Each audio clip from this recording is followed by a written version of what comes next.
So hey everybody, I'm back again. Talk a little bit about this swap that we're having to put an LS engine in my son's Cadillac.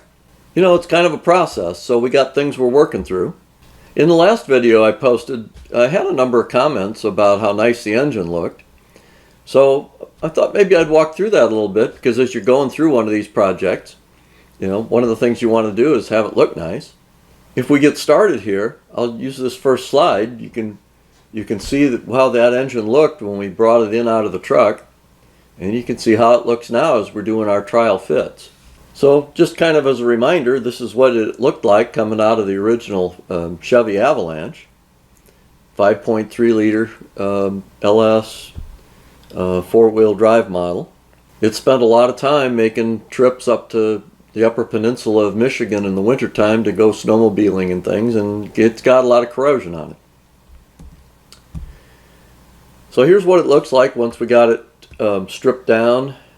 I say we, I'm going to use we a lot, but when it came to this cleaning, I have to give my son credit. He put the time and effort into really detailing and cleaning up these parts. I've been giving him technical assistance and helping him with some things, but when it came down to this part, he was doing a lot of it. So there's what the engine looks like. You can see that the block's pretty rusted. The aluminum has got gunk and corrosion on it. This is what the front end looked like after we pulled the harmonic balancer off. And you'll see a lot of blue tape. You kind of want to keep things protected as best you can. We're trying to keep the ports protected, keep things from falling into the engine and so forth. Now, this engine was a good running engine, so we really didn't want to go in and mess with it inside too much. We did do a leak down check just to make sure that it was, the leak down wasn't perfect because it's been sitting for a little bit and we were doing it cold, but it was close enough to say, hey, the engine looks like it's in good shape. And so now we're working on doing what we have to do to get it cleaned up and ready to go in again. Here's some shots from the bottom of what that engine looked like with its old oil pan pump pickup, and there's the pump. Dan pulled the pan off, pulled off, took it all down. You can kind of see the, there's got the oil pump off, and there's the timing cover. You can see down on the floor here, he's got his old oil pump pickup and the new one that he's going to be using on the new pan. He did put a new timing chain in it. You can see over here on the left, it's kind of got somewhere. It's not horrible, but again, as long as we got things apart and got the engine out, we're going to clean up and take care of a few things. We're going to, make sure the engine's ready to go back in. So, new timing chain, and you can see over here it's been replaced, and it's nice and straight and nicely put together. And then he bought a new oil pump. It's a Melling pump, and he's got that installed here. He bought a set of gaskets, and well, you can see the pumps in the stack, but these are the part numbers that he chose for the valve covers, timing covers, intake, and so forth.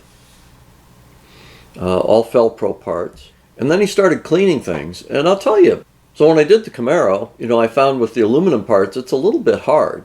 I walnut blasted using walnut shells as a media, and I cleaned a lot of my aluminum parts with that. The intake manifold, the lower intake manifold, I had blasted at a shop. I had them clean it because it was pretty messy.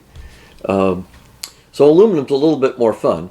What Dan decided to do was clean it, and he worked to get things degreased and cleaned, and then he bought a good high temperature primer, primed the parts, top coated the parts, everything was carefully masked, and then looks like that when it's all done. So he's painting the aluminum in an aluminum color essentially, and we're replacing seals, the timing cover seals being put in new. Then we talked about the balancer a little earlier. The LS engine takes a special harmonic balancer tool. The one that you used in the old traditional small block doesn't work. So here he was just trial fitting it and getting it ready to make sure that that the tool he had would fit properly. But then the timing cover went on, and we installed the balancer. And the only thing that remains yet is, you'll notice in some of the pictures that the bolt is rusty. We put the old bolt back in temporarily. It's not torqued up. It's just in there to hold position and to make sure that it was seated properly. Make sure we had the balancer all the way on.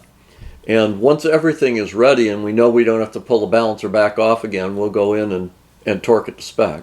Then he got to the block, and he asked me for some advice, and I gave him some. He did some wire brushing, some power wire brushing. It had a lot of surface rust on it. It's cast iron from all those years. And I suggested to him he use, this is one of my favorite products for doing that kind of stuff. It's called the Must for Rust. And it comes in a squirt bottle, or you can actually buy it in a gallon. And I've bought the gallon to refill this several times.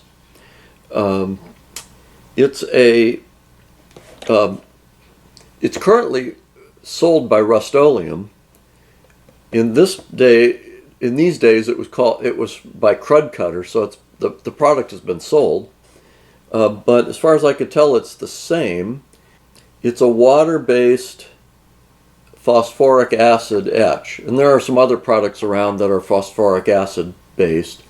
But this, if you get the metal clean, this is a pretty good one. You can spray it on, let it do its thing. If you don't get all the rust, you'll kind of get a white coating, and sometimes then you got to go back and do it again, sometimes several times, to keep it wet. But it's really good at knocking the rust down. So he very carefully taped everything off and masked.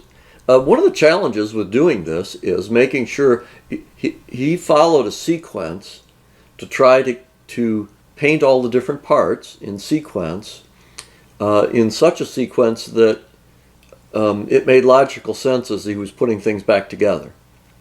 So at this point, he's got the front cover on, and he's got those parts covered up, and now he's working on the steel of the block, or the cast iron of the block. So here it's all cleaned up. He's chosen to tape over the holes so that he doesn't fill the holes with paint when he's painting. There it is, primered up, and there it is, finished coat. So now when you get it undone, you can see there's the front cover and all, and it's starting to look pretty nice. The water pump will go up here in this section. Then he had, this is a challenge I think with all of these engines with aluminum heads on them, and that is getting the exhaust studs out. The studs don't rust into the heads because they're aluminum, but there's a lot of electrolysis over time, and the bolts tend to break when they're coming apart. And so he was able to get most of them, by grabbing a hold, and he was able to, get them out. But he had one that he had a friend come over who could do some welding, and welded a nut to the end of it so that they could back that one out. So just a couple more pictures. You can see how, at this point now he's got those studs out, so then he could mask over the exhaust ports, the intake ports. You can see he's got the cylinder head primed, and here he's got it finished coated again. So it's kind of a stepwise fashion. Then he did the valve covers and the valley cover. Kind of the same process, degrease them with, a good engine degreaser, and prime them and paint them. Then he got to the coils, and this is kind of what I say detail work.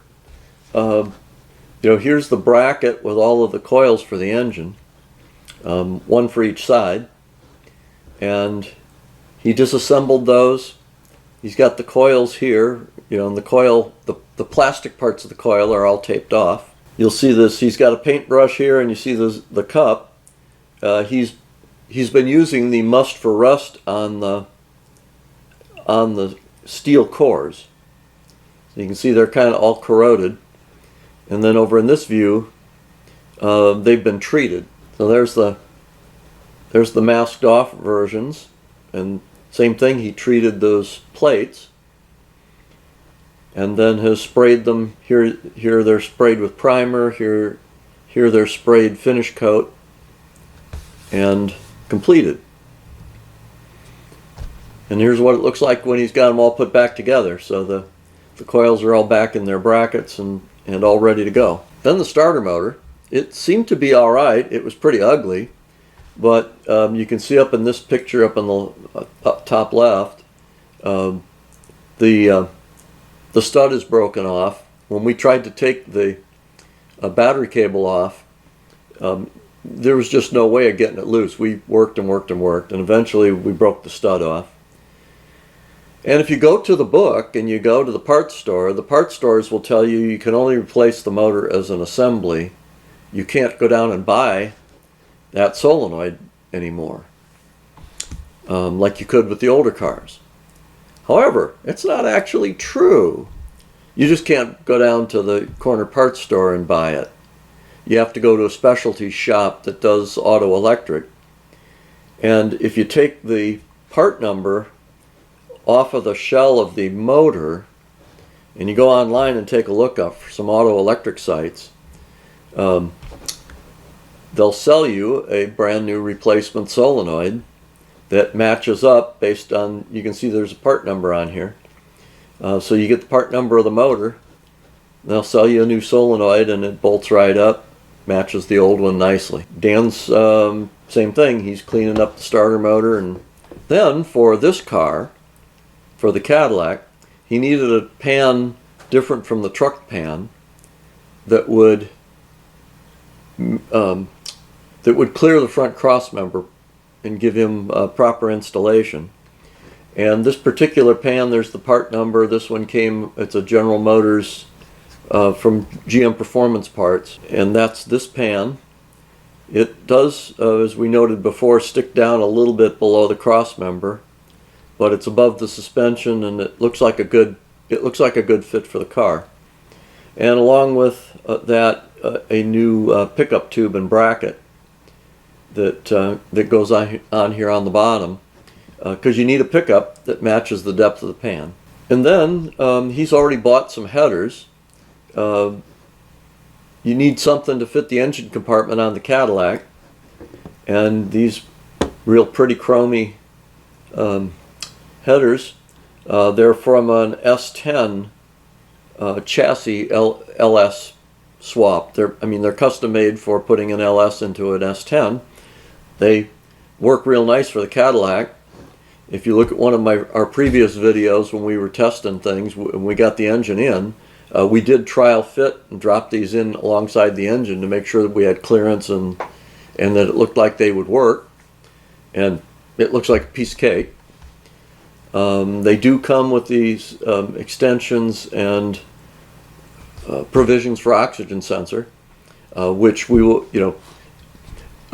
the engine controller for this engine, we sent out to somebody who's got capability to make changes, and basically we've retained the factory tune and just turned off functions that you don't need. Like we converted to two-wheel drive, so the four-wheel drive stuff gets turned off. Some of the OBD stuff that won't work in this car gets turned off, but we're going to keep the oxygen sensors and the basic fundamental control system of the car. So he wanted to make sure things screwed together. There's the oxygen sensor, the Bosch sensor. So after all of that, here's what the engine looked like all bolted together, and it's all set up. You can see we got the brackets down on the bottom. It's got a new rear cover, new main seal, rear main seal on the rear cover, new front seal. It's all been made pretty. Now, this isn't all of the prep for the engine, because once we get it in the car, then we'll need to do like the intake manifold, and we'll have to start dressing it. We'll need to dress the accessory drive, the belts, the water pump, the power steering pump. So there's more to come on this. This is just the basics of, hey, we had a 20-year-old plus engine, and what did we do to get it cleaned up and get it ready to start putting it back in the chassis. Hope you like that. That's all for now.